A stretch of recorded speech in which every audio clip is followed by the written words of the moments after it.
Salut à tous, c'est Alexandra de la boutique d'astronomie Enastros à Strasbourg. Bon, je pense que vous connaissez le décor maintenant. J'ai pas eu le temps de faire la vidéo que je voulais faire initialement, donc j'en fais une autre qui sera plus facile à monter pour moi rapidement. Et je ferai celle en réserve pour la semaine prochaine. Aujourd'hui, je vous parle, j'avais envie de papoter.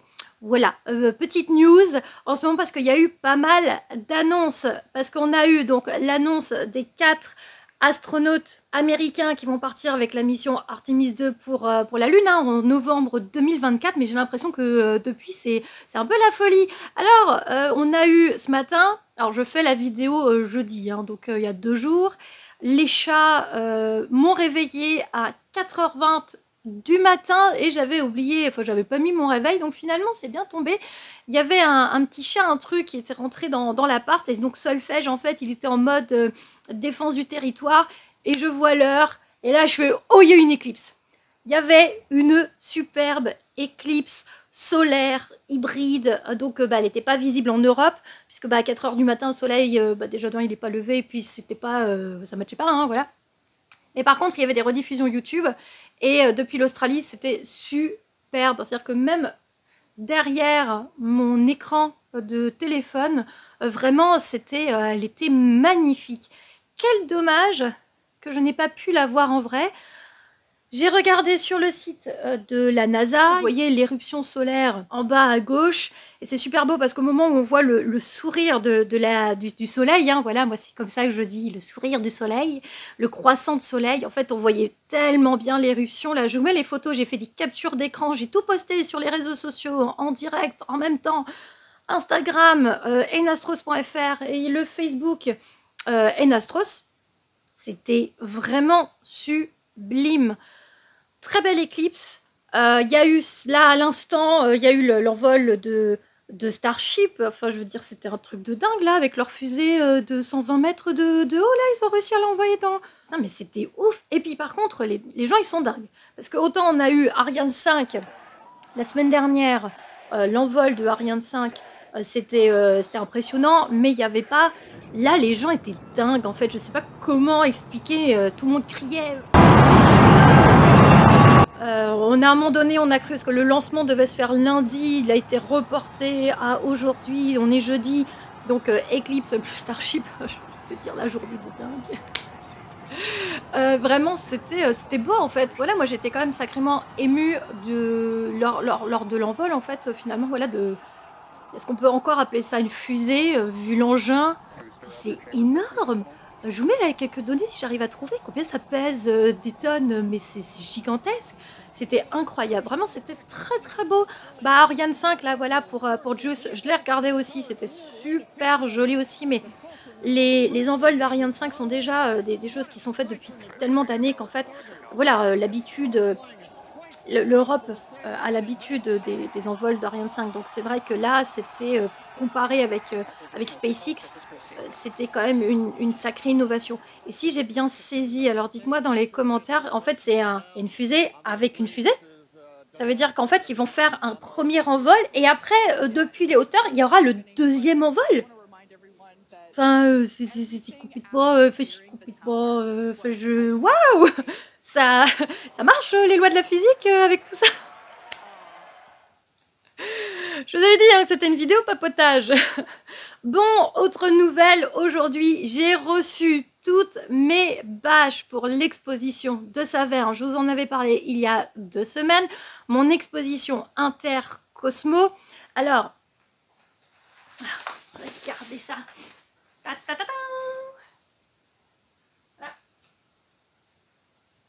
C'est plutôt classe, non? Ça, c'est une des bâches, hein, parce que je crois qu'il y a à peu près 15 ou 16 bâches en tout. Voilà, c'est plutôt... Enfin, je suis vraiment contente, la qualité est pas mauvaise, mais voilà. C'est de la bâche. Ça sent trop bon la bâche. Je vous montre quelques-unes, quelques autres. Voilà, donc on avait la première, et donc toutes les autres en fait se sont basées sur cette première. Intercosmo. Là, avec Salyut 7, donc avec la grosse bâche là que je viens de vous montrer. On a aussi, là par exemple, une mission française, celle de 82 avec Jean-Loup Chrétien. Là, j'ai plein de pins de celle-là. Je suis trop contente.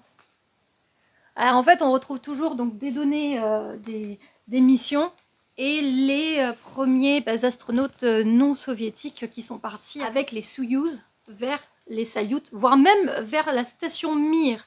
Alors, pour mon expo, j'ai pas eu le temps de finir 2 PDF annexes que je voulais, si j'ai le temps, j'arriverai peut-être à les imprimer à temps, mais à mon avis, je pense pas, j'ai vraiment une tonne de boulot. C'était les fiches sur tous les astronautes en fait non soviétiques, avec un petit peu un descriptif sur la personne, un truc assez rapide, pas non plus faire tout un CV, voilà. Et je voulais également faire les missions, en fait le descriptif des missions scientifiques. Pareil, j'ai pas eu le temps. J'ai fait imprimer également, je vous montre.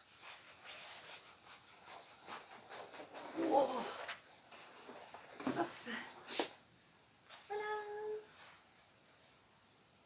C'est le plan, c'est un plan de notre galaxie, voilà, sur bâche géante.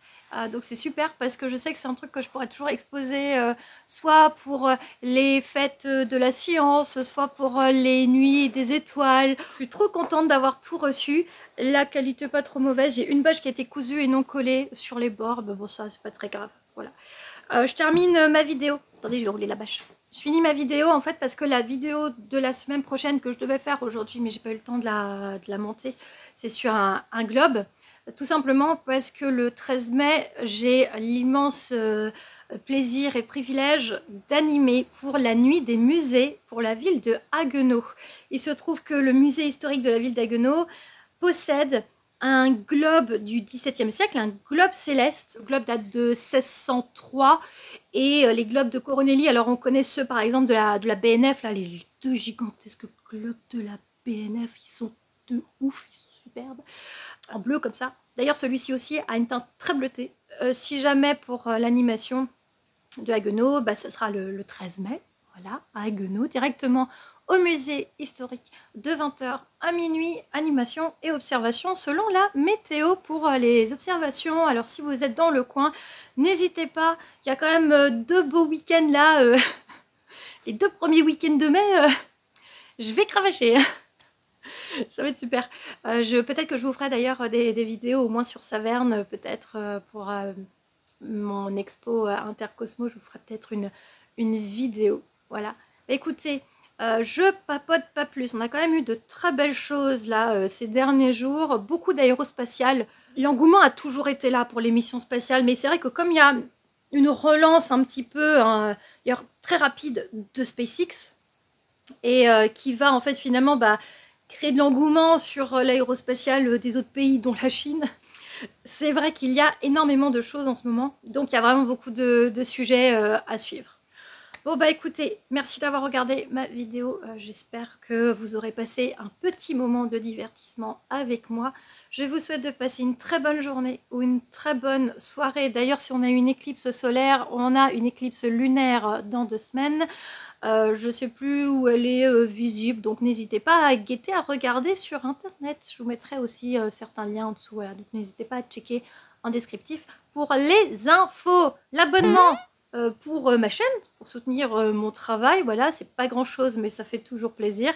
Et puis je vous dis à la prochaine pour parler de ce fameux magnifique globe du XVIIe siècle. Salut!